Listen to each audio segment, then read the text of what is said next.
അമ്മയിൽ അങ്ങനെ വീണ്ടും അച്ഛൻ ഭരണം വന്നിരിക്കുന്നു. ശരിക്കും പറഞ്ഞാൽ ഈ അമ്മ എന്നുള്ളത് മലയാള സിനിമയിൽ അല്ലെങ്കിൽ ചില പ്രധാന ആളുകൾ അമ്മ എന്ന് പറയാറില്ല, അമ്മ എന്നേ അവർ പറയുള്ളൂ. അവർ അതാണ് പറഞ്ഞ correct. അമ്മ എന്നുള്ള വളരെ പരിശുദ്ധമായ ഒരു വാക്കാണ്. അതിനെ വെറുതെ കളിയാക്കുന്ന രീതിയിലായിപ്പോയി പിൽക്കാലത്ത്. അത് പേരിട്ട് നടൻ മുരളിയാണ് ഈ പേരിട്ട് കേട്ടോ, അന്തരിച്ച അതെ. നടൻ മുരളിയാണ് ഈ പേരിട്ടത്. പക്ഷേ അത് പിന്നീട് വർഷങ്ങൾ ചെന്നപ്പോൾ ഈ പ്രശ്നങ്ങൾ കാരണം ആകെ അമ്മയിൽ നമ്മൾ തന്നെ വാർത്ത കൊടുക്കണം, അമ്മയിൽ പൊട്ടിത്തെറി, അമ്മയിൽ കൂട്ടയടി, അമ്മയിൽ ലഹള എന്നൊക്കെ അതെ. നമ്മളെ കൊടുക്കാറുള്ളത്. അമ്മ എന്നുള്ള വാക്കുമായി ഒരു ബന്ധമില്ലാത്ത രീതിയിലായി പോകുന്നു പലപ്പോഴും ഇതുമായി ബന്ധപ്പെട്ട് വരുന്ന വാർത്തകൾ. Association of Malayalam movie actors അല്ലേ, Actors, അമ്മ, അമ്മ. AMMA. സുകുമാരൻ്റെ ഒക്കെ ആയിരുന്നു തുടക്കം. അതെ അതെ അതെ. സുരേഷ് ഗോപി, സുകുമാരൻ ഒക്കെയാണ്. മധു സാറ്. അതായത് മഹാരഥന്മാർ ഇരുന്നിട്ടുള്ള ഒരു അതാണ് കസേരയാണ് ഈ ജനറൽ സെക്രട്ടറി സ്ഥാനവും പ്രസിഡന്റ് സ്ഥാനവും ഒക്കെ. മോഹൻലാല്, ഇന്നസെന്റ്, മധു സാറ്, അങ്ങനെ എല്ലാവരും ഇരുന്നിട്ടുള്ള ഒരു കസേരയാണ്. അപ്പോൾ അവിടെ ഇന്നലെ അമ്മയുടെ വാർഷിക പൊതുയോഗം, യോഗം. അതായത് ഇപ്പോഴത്തെ ഭരണസമിതി, ശ്വേതാ മേനോൻ പ്രസിഡന്റും കുക്കു പരമേശ്വരൻ ജനറൽ സെക്രട്ടറിയും ഒക്കെ ആയിട്ടുള്ള പെൺ ഭരണസമിതി അധികാരമേറ്റിട്ട് 10 മാസമേ ആയിട്ടുള്ളൂ. ഇനി 2 മാസം ആകുമ്പോൾ 1 വർഷം ആവുള്ളൂ. അപ്പോൾ ഇന്നലെ നടന്ന ജനറൽ ബോഡി യോഗത്തിൽ സംഭവ ബഹുലമായ കാര്യങ്ങളാണ് അരങ്ങേറിയത്. കുറേ നാളായിട്ട് പൊട്ടിത്തെറികൾ നടക്കുകയാണ്. അതിൽ ഔട്ട്സൈഡ് ആയിരുന്നു. ശ്വേതാ മേനോനെതിരെ ഒരു വിഭാഗം രംഗത്തുണ്ടായിരുന്നു. ശ്വേതാ മേനോൻ പക്ഷേ ബോൾഡായ ലേഡിയാണ്, അറിയാമല്ലോ. ശ്വേതയുടെ പശ്ചാത്തലം നമുക്ക് കൃത്യമായിട്ട് അറിയാം. ശ്വേതയുടെ കൗമാരകാലത്ത് തന്നെ ഇന്ത്യ മുഴുവൻ ശ്രദ്ധിക്കപ്പെട്ടതാണ്. മാത്രമല്ല അവർ ഒരു ആർമി ഉദ്യോഗസ്ഥൻ്റെ മകളായിരുന്നു. അവർ മാത്രമല്ല ശ്വേതമേനെ സംബന്ധിച്ച് അവർ വളരെ സ്ട്രൈറ്റ് ആയിട്ടുള്ള ബോൾഡായിട്ടുള്ള ഒരാളാണ്. പക്ഷേ അവർ ഈ സ്ഥാനത്തേക്ക് വരേണ്ടിയിരുന്നില്ല എന്നാണ് എനിക്ക് അപ്പോഴും തോന്നിയിട്ടുള്ളത്. അതാണ് ശ്വേത ഇല്ല ഈ കാമസൂത്രയുടെ സോമനുമായിട്ട് അല്ലേ, അത് ആ ഒരു പരസ്യമാണ് ഇന്ത്യ ഒട്ടാകെ ഇതായിട്ട് വന്നതാണ്. പിന്നീട് അവർ വരുന്നു, മലയാള സിനിമയിലേക്ക് വരുന്നത് എനിക്ക് തോന്നുന്നു അനശ്വരം എന്ന് പറയുന്നത് ജോമാന്റെ സിനിമ. അത് കഴിഞ്ഞിട്ട് ഈ ജോഷി ജോർജിന്റെ നക്ഷത്രക്കൂടാരം, ആ സിനിമയിലും അങ്ങനെ വന്നിട്ട് പിന്നീട് അവർ ഒരുപാട് കാലം ഇവിടെ നിന്ന് വിട്ടു നിൽക്കുകയാണ്. പിന്നീട് ശക്തമായ പെൺ കഥാപാത്രങ്ങൾ മലയാളത്തിൽ വന്നു. അത് വാണി വിശ്വനാഥ് ആ ഒരു പോസ്റ്റിലേക്ക് വരികയും ചെയ്തു. അതിന് ശേഷമാണ് ശ്വേത വരുന്നത്. ശ്വേത മമ്മൂട്ടി കുറേ വേഷത്തെ വെച്ച് ആ രഞ്ജിത്തിൻ്റെ ആ പടമില്ലേ,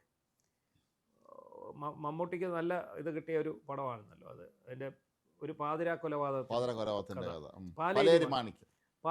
അപ്പോൾ ഇതൊക്കെ കഴിഞ്ഞുകൊണ്ട് ശ്വേത പൊതുവെ ഏത് ക്യാരക്ടറും ചെയ്യാൻ, അതെ, അതുപോലെ ബ്ലസ്സിയുടെ സിനിമയിൽ പ്രസവം വരെ ഷൂട്ട് ചെയ്ത്, പക്ഷേ അവർ ഇടപെടാനും ഒക്കെ വളരെ നീറ്റായിട്ടുള്ള ഒരാളാണ്. പക്ഷെ ഇന്നലെ അവിടെ സംഭവിച്ചത്, ശ്വേതയെ പുകച്ച് പുറത്തി അടിക്കാൻ വേണ്ടി ഈ ബാബുരാജ്, കുക്കു പരമേശ്വരന് ആ ഒരു ഗ്യാങ് നടത്തിയിട്ടുള്ള ഒരു കളിയാണ് ഇന്നലെ അത് പുറത്ത്. എനിക്ക് മനസ്സിലാത്തൊരു കാര്യം, ഈ കുക്കു പരമേശ്വരനൊക്കെ അവസാനം ഒരു മലയാള സിനിമ എന്നായിരിക്കും എനിക്കറിയില്ല.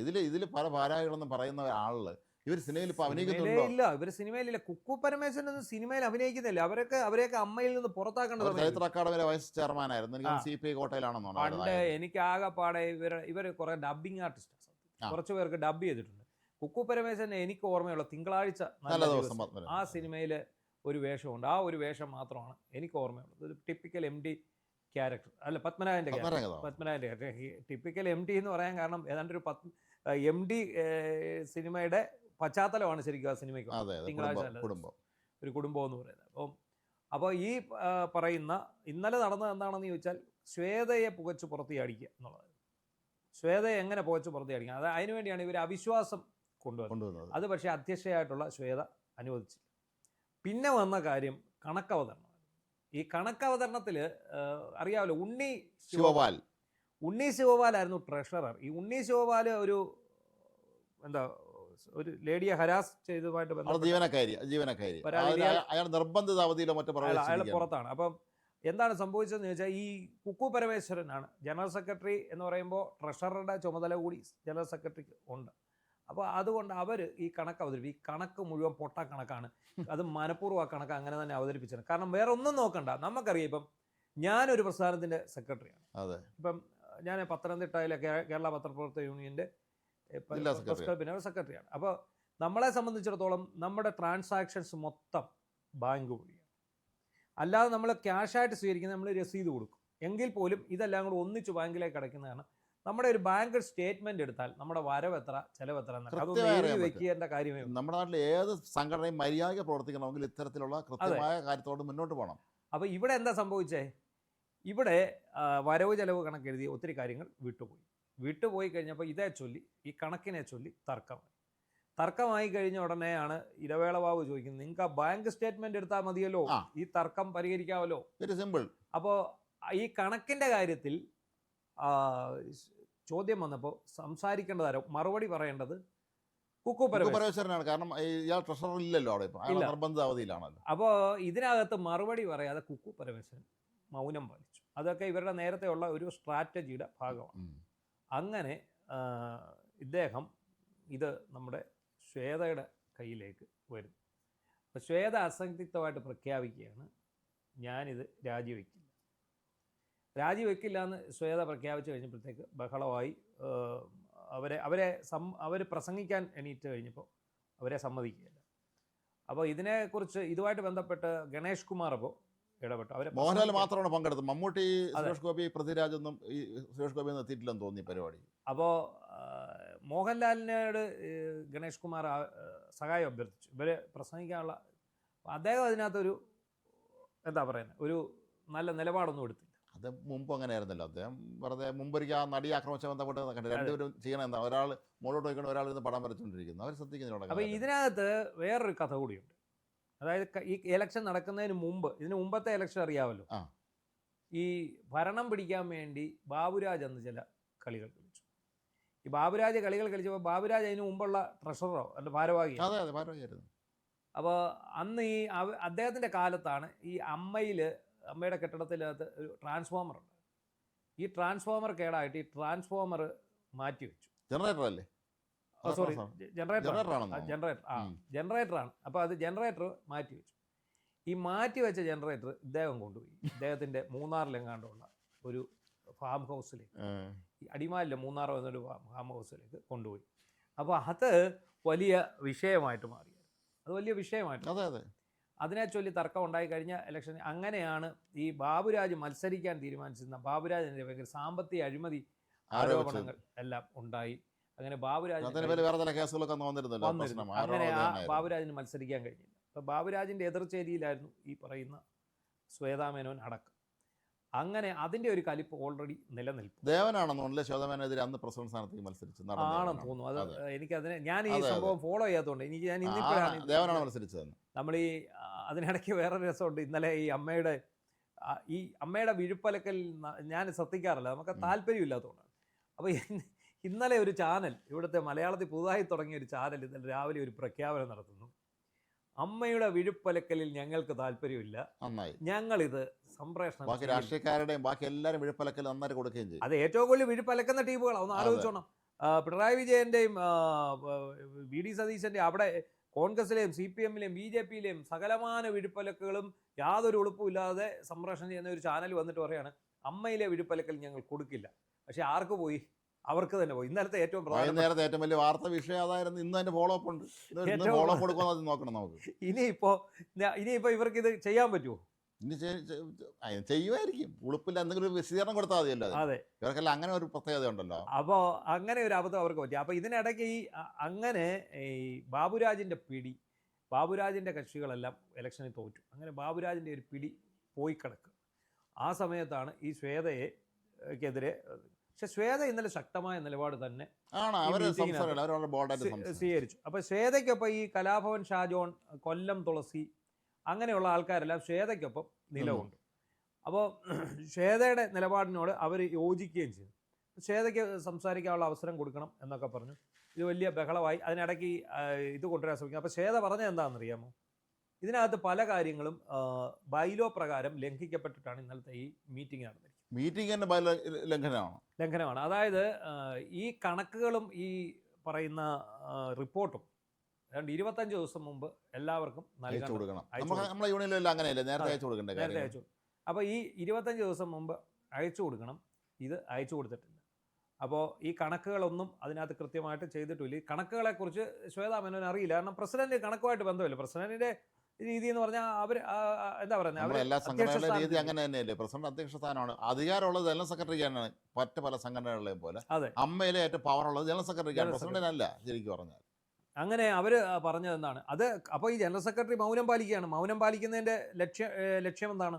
ശ്വേതയെ ഒറ്റപ്പെടുത്തുക എന്നുള്ള ലക്ഷ്യത്തോടെയാണ്. അങ്ങനെ ഇവര് പറയുന്നു എനിക്ക് 45 ദിവസം സമയം വേണം. അപ്പോൾ അവരുടെ ആ ഒരു ആവശ്യത്തോട് ഏകദേശം അവരെ അനുകൂലിക്കുന്നവർക്കൊക്കെ ഇത് തന്നെയാണ്, 45 ദിവസത്തിനുള്ളിൽ ഇതെല്ലാം ഇതിൻ്റെ കൃത്യമായ രീതിയിൽ പാലിച്ച് ഇത് ചെയ്യാം എന്ന് പറയും. അപ്പോൾ ഈ സംഗതി ശ്വേതയ്ക്ക് അനുകൂലമായിട്ട് പോകുന്നു എന്ന് കണ്ടപ്പോൾ പതുക്കെ നമ്മുടെ ബാബുരാജ്, അദ്ദേഹം സിനിമയിൽ എന്ന പോലെ ജീവിതത്തിലും ഒരു വില്ലൻ ക്യാരക്ടറാണ്, അദ്ദേഹം കയറി വേദിയിലെത്തുന്നു.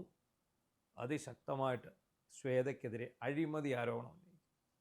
അതായത് 1 കോടി രൂപ എങ്ങാണ്ട് വാങ്ങിക്കൊണ്ട് ശ്വേതാ മേനോൻ നമ്മുടെ നടിമാരെയെല്ലാം BJPക്ക് വിറ്റു. എന്താ സ്ഥാനാർത്ഥികളാക്കുന്ന ഇത് കേട്ടതോടെ ശ്വേതയുടെ കൺട്രോൾ മുഴുവൻ പോയി. അവരെണീറ്റ് അപ്പോൾ തന്നെ രാജി പ്രഖ്യാപിക്കുന്നു. അതിനൊപ്പം തന്നെ പ്രാഥമിക അംഗത്വം, പ്രസിഡന്റ് സ്ഥാനത്തു നിന്ന് മാത്രമല്ല അമ്മയിലെ അംഗത്വം പോലും അവർ വേണ്ടെന്ന് വെച്ച്. അത് അപൂർവ സംഭവമാണ്. സാധനം പ്രസിഡന്റ് സ്ഥാനമൊക്കെ രാജിവെക്കുള്ളൂ, ഈ പ്രാഥമിക അംഗത്വം കൂടെ അതിൻ്റെ കൂടെ രാജിവെക്കുക. അപ്പൊ ബേസിക്കലി എന്തായി, പ്രസിഡന്റ് രാജിവെച്ചവിടെ കമ്മിറ്റി ഇല്ലാതായി തീർന്നു. ബൈലോ അനുസരിച്ചാണെങ്കിൽ അങ്ങനെയാണല്ലോ, പ്രസിഡന്റ് രാജിവെക്കുന്നു. സാധാരണ നമ്മുടെ പ്രസിഡന്റ് നടപടിക്രമങ്ങൾ എന്ന് പറയുന്നത് അതാണ്. എന്തായാലും അവർ രാജിവെച്ച് അവർ പോകും, അവർ പുറത്തേക്ക് പോകും. അപ്പോൾ ഇവരുടെ ഉദ്ദേശം ഒരു ഘട്ടം സാധിച്ചെടുത്തു. പക്ഷെ അടുത്തതായിട്ട് എന്താണ് സംഭവിച്ചത്? അടുത്തതായിട്ട് തൽക്കാലം ഇതിന് കമ്മിറ്റിക്ക് കാലാവധി കിടപ്പുണ്ട്, ഇഷ്ടംപോലെ കാലാവധി ഉണ്ട്. ഇപ്പം അതുകൊണ്ട് അവരെന്ത് ചെയ്യുന്നു, അവർ അഡ്ഹോക്ക് കമ്മിറ്റി വെക്കും. അഡ്ഹോക്ക് കമ്മിറ്റിയുടെ തലപ്പത്ത് നമ്മുടെ രമേശ് പിഷാരടി MLA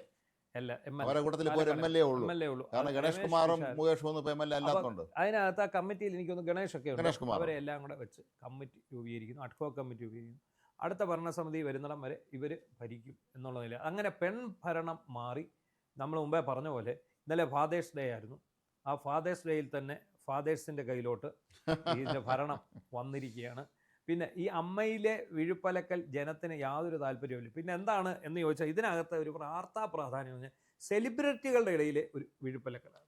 അതാണ് അങ്ങോട്ടും ഇങ്ങോട്ടും നമ്മൾ കണ്ടാണ്. അൻസിബ ഹസൻ ഒരു ആരോപണം ഉന്നയിക്കുന്നു, ലക്ഷ്മി പ്രിയ എന്ന് പറഞ്ഞ നടി മറ്റൊന്ന് പറയുന്നു. ഇവരെല്ലാവരും എനിക്ക് തോന്നിയിട്ടുള്ളത്, ഇത് വിഷയം കാണുമ്പോൾ തോന്നിയിട്ടുള്ളത് ഇതിൽ 2 പ്രശ്നങ്ങളുണ്ട്. ഒന്ന് സംഘടനാപരമായ പ്രശ്നങ്ങൾ, ഒരു വശത്ത്. 2 വ്യക്തിയാധിഷ്ഠിതമായ വേറെ പ്രശ്നങ്ങൾ. ഇവർ പലരും തമ്മിൽ വ്യക്തിപരമായ നീനക്കുറിപ്പ്, ഇവരെല്ലാവരും അങ്ങോട്ടും ഇങ്ങോട്ടും വ്യക്തിപരമായി ഏറ്റുമുട്ടുന്നുണ്ട്.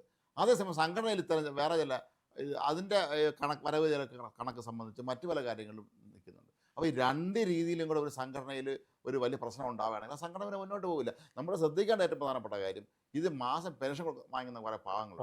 5000 രൂപ മറ്റോ ആണ് കൊടുക്കുന്നത്. അത് അവരാരും തന്നെ ഇന്ന് സജീവമായിട്ടുള്ളവരെല്ലാവർക്കും മരുന്ന് വാങ്ങിക്കാനൊക്കെങ്കിലും അത് സഹായിക്കുമായിരുന്നു. ഇവരിങ്ങനെ തമ്മിലടിച്ച് സംഘടനയില്ലാതെ പോവുകയാണെങ്കിൽ അത് ഏറ്റവും ദോഷകരമായി ബാധിക്കും. ഇവർക്കൊന്നും ഒരു നഷ്ടമില്ല, കാരണം ഇവർ ഇപ്പോൾ പലരും സിനിമയിലുള്ളവർ തന്നെയാണ്, അല്ലെങ്കിൽ ഇഷ്ടംപോലെ കാശുള്ളവരാണ്, അവർക്കൊന്നും പേടിക്കേണ്ട ആവശ്യമില്ല. പക്ഷേ ഈ പാവപ്പെട്ട അവരുടെ ജീവിത സിനിമയ്ക്ക് വേണ്ടി മാറ്റി വെച്ച കുറേ കഷ്ടപ്പാട് സഹിക്കുന്ന മനുഷ്യരുണ്ട്, അവർക്ക് നഷ്ടം സംഭവിക്കും. ഇത് വ്യക്തിപരമായ വിഷയമാണ് വളർന്ന് ഇപ്പോൾ ഈ അമ്മ എന്ന സംഘടനയെ തന്നെ നശിപ്പിക്കുന്ന രീതിയിലേക്ക് വന്നിരിക്കുന്നത്. ഇതിനകത്ത് ഒരുപാട് പ്രശ്നങ്ങൾ നിലവിലുണ്ട്. ഈ അമ്മ അംഗങ്ങൾ പക്ഷെ പണ്ട് അങ്ങനെയൊന്നും അല്ലായിരുന്നു. അമ്മ എന്ന് പറഞ്ഞാൽ ഒറ്റക്കെട്ടായിരുന്നു. അത് ഇന്നസെൻറ്റും ഇടവേള ബാബുവൊക്കെ ഉണ്ടായിരുന്ന സമയത്ത് വളരെ കൃത്യമായിരുന്നു എന്ന് പറയാം എല്ലാവരും. ഇപ്പോൾ ഇന്ന് ഇടവേള ബാബുവിൻ്റെ പോലെ പിന്നീട് എന്തൊക്കെ ഒരുപാട് ആരോപണങ്ങൾ വന്നെങ്കിൽ പോലും എല്ലാവരും സമ്മതിക്കുന്ന ഒരു കാര്യമുണ്ട്, കൃത്യമായ കാര്യങ്ങൾ മുന്നോട്ട് കൊണ്ടുപോകരുതെന്നുള്ളതാണ്. ഒരു അംഗം ഒരു ആശുപത്രിയിലായാൽ അടിയന്തരമായ വൈദ്യസഹായം കൊടുക്കാനൊക്കെ ഉള്ള സാമ്പത്തിക സഹായം കൊടുക്കാനുള്ള സംവിധാനം അമ്മയ്ക്കുണ്ട്. അതെല്ലാം ഇടവേള ബാബു ചെയ്യുമായിരുന്നു എന്നാണ് അന്ന് പലരും പറഞ്ഞത്. ചില ഇടവേള ബാബുവിനോട് വ്യക്തിപരമായ വിയോജിപ്പുള്ളവരും ചില സിനിമാക്കാർ പോലും പറഞ്ഞത് ഇത്തരം കാര്യങ്ങൾ ഞങ്ങൾ ബാബുവിനോട് പൂർണ്ണമായി യോജിക്കുന്നു. ബാബു നല്ല ഭരണാധികാരിയാണ്. എന്തായാലും ഈ അഡ്ഹോക്ക് കമ്മിറ്റി ഇനി മുന്നോട്ട് പോവുകയാണ്. അതിനുശേഷമായിരിക്കും തെരഞ്ഞെടുപ്പ് ഉണ്ടാവുക. ഇതിനകത്ത് ഈ വില്ലൻ കഥാപാത്രങ്ങൾ ആയിട്ട് വരുന്ന ആൾക്കാർ, അവരാണ് ശരിക്കും ഈ സംഘടനയെ നശിപ്പിക്കുന്നത് എന്ന് തന്നെ വേണം. അതപ്പോൾ ഒരുപാട് പേർക്ക് ഇതുകൊണ്ട് വേറെ നേട്ടങ്ങൾ ഉണ്ടായിരുന്നു നമ്മളിത് മനസ്സിലാക്കേണ്ടത്. സംഘടന രൂപീകരിക്കുമ്പോൾ സംഘടനയിലെ അംഗങ്ങൾക്ക് അവരുടെ വെൽഫെയർ എന്നുള്ളതാണ് അടിസ്ഥാനപരമായ എല്ലാ സംഘടനകളുടെ ലക്ഷ്യം. പക്ഷേ ഇത് അവരുടെ വെൽഫെയർ അല്ല എന്നുള്ള അവസ്ഥയിലേക്ക് കാര്യങ്ങൾ എത്തിയിരിക്കുന്നു. പലർക്കും അവരുടേതായ വ്യക്തിയാധിഷ്ഠിത താല്പര്യങ്ങളുണ്ട്. മാത്രമല്ല ഈ സിനിമാക്കാരുടെ ആളെ അറിയാൻ വലിയ താല്പര്യമുള്ളതും കൂടിയാണ്. അവർ പൊതുരംഗത്ത് നിൽക്കുന്നവരാണല്ലോ. അപ്പോൾ ഇവർ പലരും സംസാരിക്കുന്ന ഭാഷ നമ്മളെ ഞെട്ടിപ്പിക്കുന്നതാണ്. നമ്മൾ നേരത്തെ വെള്ളാപ്പള്ളി VM ശ്രീധരനെതിരെ പറഞ്ഞതുപോലെ ഈ സിനിമാക്കാർ പലപ്പോഴും വളരെ മോശമായ ഭാഷയിൽ പദപ്രയോഗങ്ങൾ നടത്തുന്നു എന്നുള്ളതാണ്. ഒരു ഫോൺ റെക്കോർഡൊക്കെ പുറത്തുനിന്ന് കണ്ടില്ല, എന്ത് ഫോൺ ചീത്ത വിളിക്കുന്നുണ്ട്. ഭയങ്കര എന്താണെങ്കിലും അമ്മയിലെ തമ്മിലടി നിലയ്ക്കുന്നില്ല, അത് തുടരുകയാണ്. പിഷാരടിക്ക് എണീറ്റ് നിന്ന് കോമഡി പറയുന്ന അതേ ലാഘവത്തോടു കൂടി ഈ സംഘടനയെ ഒറ്റക്കെട്ടായിട്ട് മുന്നോട്ട് കൊണ്ടുപോകാൻ കഴിയും എന്നാണ് കരുതുന്നത്.